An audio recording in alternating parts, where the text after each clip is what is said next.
Last weekend you presented your own beer, so I would like to start off with offering you some local specialties. Why did you guys want to make your own beer? I'm not going to lie to you and tell you I have an enormous history of loving beer and things like that, but you know, we did it because we can.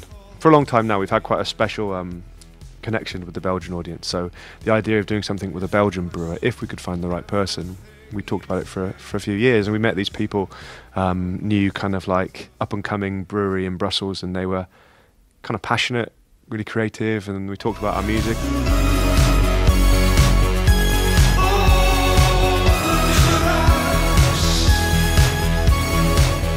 Your latest album, it's called In Dreams. Whose dreams are that? Are they yours, or? A lot of the songs mention dreams, and you know, it comes up in the lyrics quite a lot. And the recording process that we went through, and being in Scotland and where we made it, was pretty stunning and pretty dreamlike and kind of cosmic in its own little way. So, yeah, it's not a concept record about a specific dream or dreams in general, but In Dreams seemed to make sense with the record.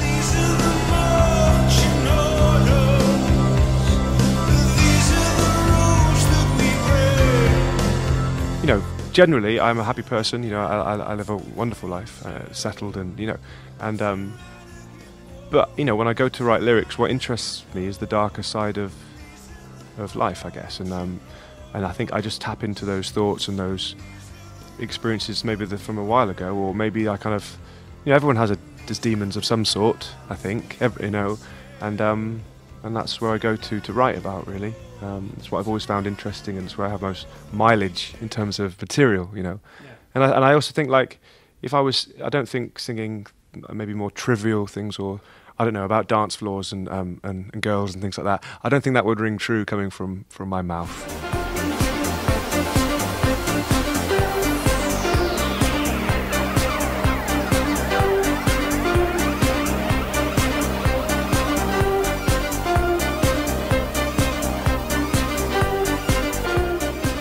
That record was certainly one that we listened to quite a lot when we were, you know, around the time of making the record. And we listened to a lot of kind of like erased tape stuff, and whether that's Niels Frahm or Michael Price, or even like, you know, slightly more dancey stuff like John Hopkins and things like that. I think that stuff's always in the background of what we do. And but equally, you know, you know, I'm equally the New Churches record or The Weekend, you know, things like that I like too. So, you know.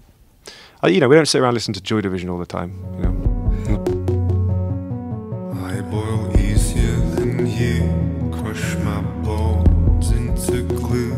I'm a go-getter.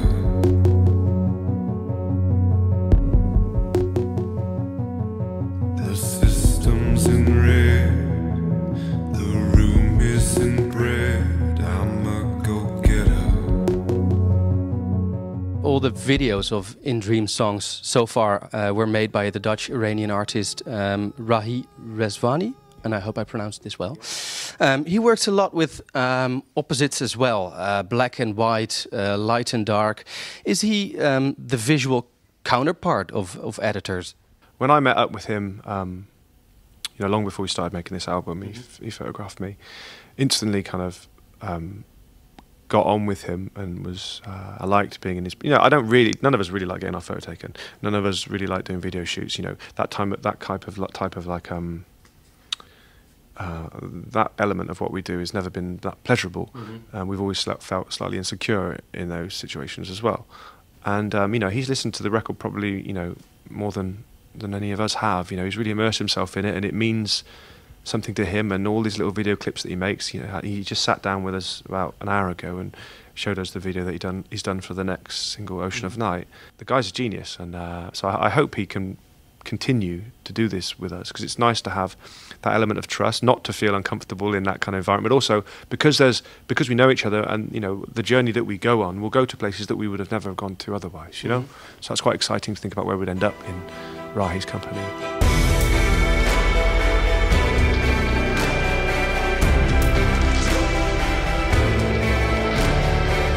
Pretty early on, he basically shot us, not totally naked, but semi-naked, so we were all comfortable in each other's company, and we'd never done that on an average day. He's been there with like a petrol-powered leaf blower, you know, like, you know, centimeters from our skin, blowing our faces, and you know, petrol fumes in our firing lasers. You know, even like on the Life Is a Fear video, the idea of like standing there in sunglasses and a leather jacket, I'd have kind of gone, I don't know if I can do that. I don't know if I can pull that off. But in his company, there's trust. You know, so we go with it. See the floor rising through a dream, forgotten thoughts lost in a memorable theme, and soaked to the skin.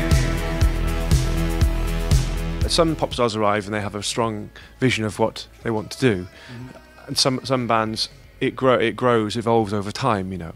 And some bands it evolves, and maybe they meet someone that inspires them, and they inspire each other, and it goes somewhere unexpected. Yeah, that's cool, you know. The idea that we can go places that, yeah, we wouldn't have gone to otherwise with him. So, but yeah, being a member of the band, absolutely, yeah, he is.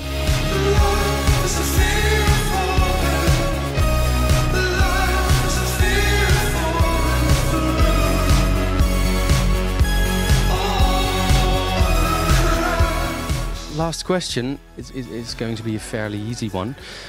What did you dream last night? I haven't remembered a dream for a long time. I think it might have something to do with having children and the way that you sleep when you're allowed to sleep. So touring for you is like a place to relax then, I guess.